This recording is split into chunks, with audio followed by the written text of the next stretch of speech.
అయ్యి ఏం రాయాలి? లెటర్ ఎవరికి? నీకు. నాకా? నాకు రాయడం రాదు. ఈ మధ్యన సంతకం పెట్టడం నేర్చుకున్నా. నాకు నువ్వు రాసే ఉత్తరం నేను రాసి నాకు చదివి వినిపించి తర్వాత నువ్వు చదువుకో. I like it. చెప్పు. నేను ఊహించుకుంటే కవిత మనసులో వరదలా పొంగుతుంది, కానీ అదంతా రాయాలని కూర్చుంటే అక్షరాలే, మాటలే. ఊహలన్నీ పాటలే కనుల తోటలో, అదే తొలి కలల కవితలే మాట మాటలో.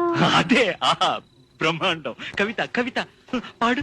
కమ్మని ఈ ప్రేమ లేఖనే రాసింది హృదయమే, ప్రియతమా నీ వచట కుశలమా నే నిచట కుశ